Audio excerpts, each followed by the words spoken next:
Perang Dunia Ketiga sebentar lagi. Setidaknya di dunia saat ini banyak tanda-tandanya. Dan tanda-tanda itu semakin menguat. Ada beberapa wilayah akan saling serang. Guyana dan Venezuela, Eritrea dan Ethiopia misalnya. Bayangkan, Ethiopia negara gurun yang ekonominya dalam 10 tahun ini naik tinggi, memerlukan pelabuhan karena negaranya landlocked. Maka negara kecil di sebelahnya, Eritrea, akan diserang kalau tidak memberikan akses ke pelabuhan. Ethiopia sangat pede karena yang membuat maju negaranya ada di belakang mereka, mendukung mereka. Dan siapa negara di belakang Ethiopia?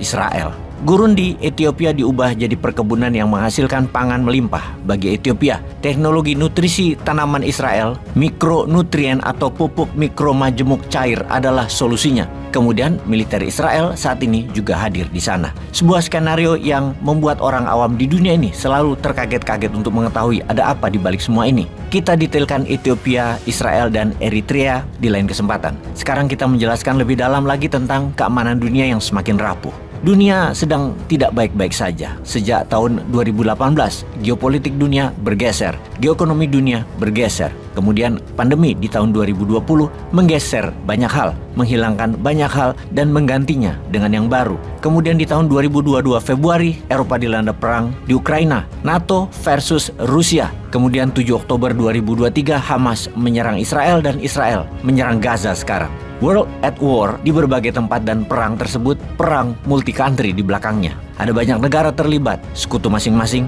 ikut berkontribusi. Secara ekonomi makro, dolar mulai melemah perannya. Secara produksi barang, negara penghasil kebutuhan dunia, Tiongkok, mulai menurunkan jumlah produksinya karena dunia sudah tidak belanja banyak lagi. Secara nilai, emas menjadi mineral yang paling diminati. Secara pangan, dunia kekurangan pangan untuk menghidupi 8 miliar penduduk dunia. Secara air bersih, udara bersih, sumber energi, semua semakin terbatas. Secara kesehatan, dunia dikuasai hacker penyakit, layaknya hacker software, menyerang dengan virus mereka sendiri yang menyediakan obatnya. Demikian juga dunia farmasi, mereka menciptakan sendiri penyakitnya, virusnya, bakterinya. Kemudian mereka menciptakan sendiri vaksin, penyembuhnya. Semua itu konspirasi jahat, sadis, dan tidak manusiawi. Ujung-ujungnya duit. Secara kekayaan dan kendali dunia dipegang oleh 4 perusahaan besar yang kekayaannya mencapai 30 triliun dolar atau lebih kaya mereka dari Amerika, lebih kaya dari Tiongkok. Kalau kekayaan negara di dunia ini total semua 190 negara ini dijumlah, nilainya adalah 110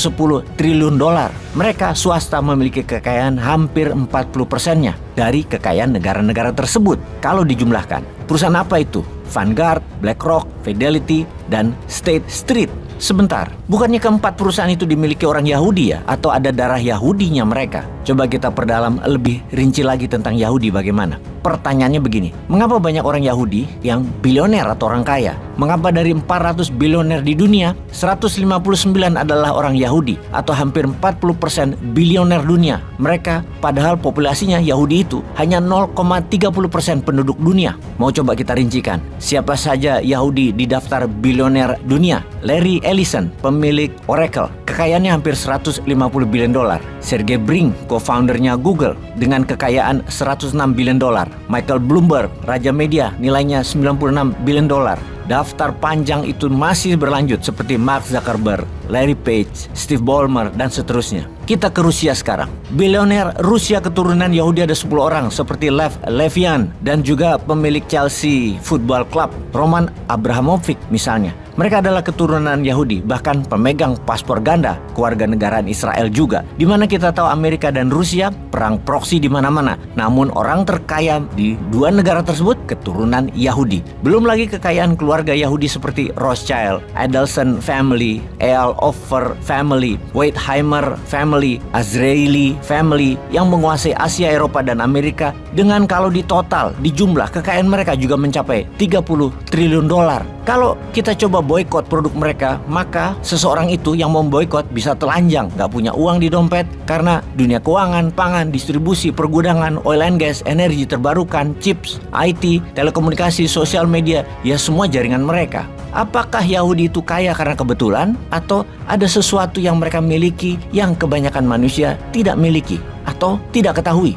Apakah karena sejarah dunia sejak Kristiani menguasai Eropa di abad pertengahan, di mana Yahudi diusir, ditekan dan dituduh membawa kesialan, maka kaum Yahudi harus lebih pintar, lebih lincah, bekerja lebih keras, lebih kuat menabung, lebih kompak dengan sesamanya. Mereka lebih solutif dari bangsa-bangsa lainnya. Apa begitu? Jawabannya semuanya benar, dan ada satu hal yang menjadi kekuatan mereka. Untuk survive, mereka bergantung kepada komunitas. Mereka membangun cult, komunitas yang sangat kuat, militan, saling dukung, yang fanatik. Nepotisme, konektivitas, dan konspirasi merupakan bagian dari kehidupan Yahudi. Kalau ada satu yang mencapai ke atas posisinya, maka Yahudi lain akan digeretnya ke atas. Begitu seterusnya. Itu kalau di dunia korporasi. Kalau di dunia pengusaha bagaimana? Mereka saling ikat, mereka saling memiliki. Contoh, Vanguard memiliki BlackRock, BlackRock memiliki Vanguard. Juga State Street, mereka miliki Berkshire Hathaway, Citicorp, sekian persen di sini, sekian persen di sana, dan saling memiliki, saling kunci. Itulah mengapa mereka disebut elitis. Dia lagi yang kaya. Kalau di Indonesia, kaum elitis itu adalah mereka yang menjabat dalam kurun waktu masa reformasi ini, yang mana mereka itu adalah dia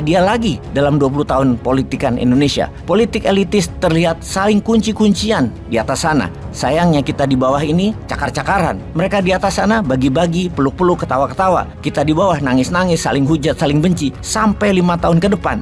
Sahabat, semoga pada sadar, stop terkecoh aktor politik, balik berbisnis dan saling bagi kepemilikan. Peace.